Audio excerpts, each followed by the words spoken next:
দুদিন আগৰ পৰা এটা ভিডিঅ' খুব সাৰ্কুলেট হৈ আছে ৰাভা দিৱসৰ ভিডিঅ' আৰু ভিডিঅ'টোত কাপোৰ চাপোৰ খুলি আধা উলংগ হয় গায়ক এজনে পাৰফৰ্ম কৰি আছে গান গাই আছে তাতে আৰু হিন্দী গান I M A disco dancer এনেকুৱা টাইপৰ গান জিন্দগী মেৰা গানা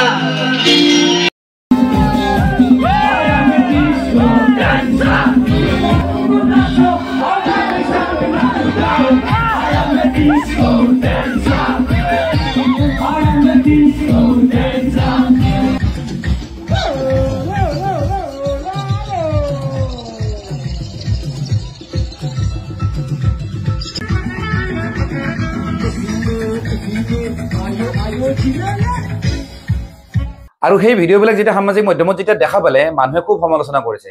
নিউজ চেনেল যিখিনি আছে তেওঁলোকো সেই আয়োজক কমিটি আৰু গায়কজনক সমালোচনা কৰিছে এতিয়া মই মেইন কথাটো লৈ আহোঁ এই যে প্ৰগ্ৰামটো যে হৈছে নহয় ৰাভা দিৱসৰ দিনা হিন্দী গান যে গাই আছে এইটো আজিৰ কথা নহয় ক'ব গ'লে লোৱাৰ আছামত বেছিভাগ মঞ্চতে কিন্তু ৰাভা দিৱসৰ দিনা হিন্দী গীত গায় কিন্তু আজিকালি ছ'চিয়েল মিডিয়াৰ যুগ বা মানুহৰ হাতে হাতে মোবাইল আছে বা নিউজ চেনেলবিলাকো খুব এক্টিভ সেইকাৰণে আমি ভিডিঅ'বিলাক দেখা পাইছোঁ বা মানুহে সমালোচনা কৰিব সুবিধা পাইছে কিন্তু এনেকুৱা ধৰণৰ প্ৰগ্ৰাম অলৰেডি চলি আছিল যিখন কমিটিক আমি খুব সমালোচনা কৰিছোঁ সেই কমিটিখনে কিন্তু নাজানে যে তেওঁলোকে পিছত এনেকুৱা গালি খাব কাৰণ তেনেকুৱা অনুষ্ঠান হৈয়ে থাকে আৰু যিখিনি সচেতন মানুহ আছে নহয় তেওঁলোকে কিন্তু কমপ্লেইন দিয়ে কিন্তু তেওঁলোকৰ কমপ্লেইন কেতিয়াও নুশুনে কাৰণ যিখিনিয়ে অনুষ্ঠানখন পাতে তেওঁলোক সৰু সৰু ল'ৰা তেওঁলোকৰ বুজা শক্তি কম আৰু মই নিজে দেখিছোঁ দেই ৰাভা দিৱসত ইভেন ৱেষ্ট বেংগলৰ ছিংগাৰে আহি গান গাই থাকে মই নিজে তেনেকুৱা অনুষ্ঠান মই চাইছোঁ গতিকে এইটো কোনো নতুন কথা নহয় সেইকাৰণে মই এটা কথা কওঁ সেই যিখন কমিটিয়ে অনুষ্ঠানখন পাতিছিলে নহয় তেওঁলোকৰ 100% ভুল নাই কিন্তু মই এটা কথাত খুব ভাল লাগিছে বিষয়টো যিহেতু ইমান ডাঙৰকৈ চৰ্চা হৈছে আৰু মানুহে যিহেতু তেওঁলোকক সমালোচনা কৰিছে কমিটিখনক হওক বা গায়কজনক আমাৰ সেই অঞ্চলৰ যিকোনো অনুষ্ঠানে এতিয়া তেনেকুৱা কাম কৰিব সাহস নাপাব বিশেষকৈ কলাগুৰু বিষ্ণুপ্ৰসাদ ৰাভাৰ নামত যিটো অনুষ্ঠান হয় ৰাভা দিৱস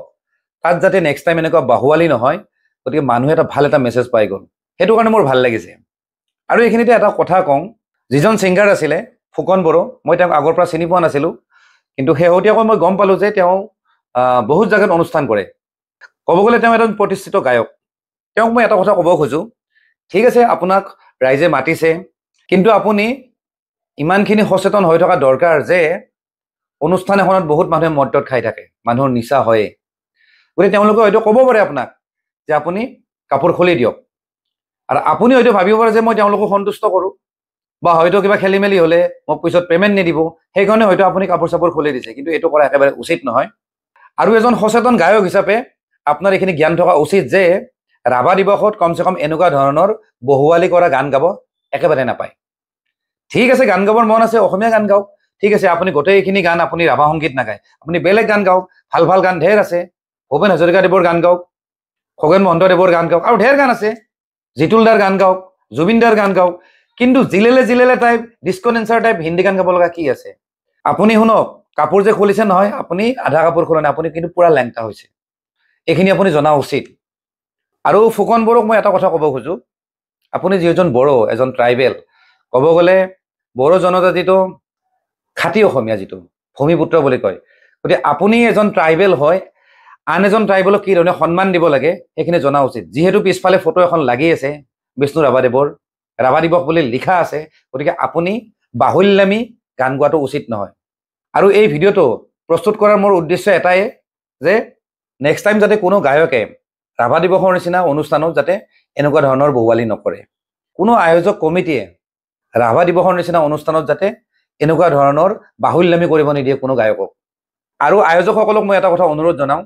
আপোনালোকে ঠিক আছে আপোনালোকক হিন্দী গান লাগে বা বেলেগ গান লাগে তেতিয়াহ'লে আপোনালোকে বেকচাইডত যিখন বেনাৰ লগাই নহয় আপোনালোকে লগে লগে চেঞ্জ কৰি দিব পাৰে বেছি পইচা খৰচা নহয় ঠিক আছে দিনত ৰাভা দিৱস হৈ গ'ল আপোনালোকে ৰাতি 12টাৰ পিছত আপোনালোকে যেতিয়া হিন্দী গান গাব নহয় আপোনালোকে বেকচাইডৰ বেনাৰখন চেঞ্জ কৰি দিয়ক যাতে কলাগুৰু বিষ্ণুপ্ৰসাদ ৰাভাৰ যাতে সন্মান যাতে হানি নহয় গতিকে মই ভিডিঅ'টো বেছি দীঘল নকৰোঁ ধন্যবাদ জয় আই অসম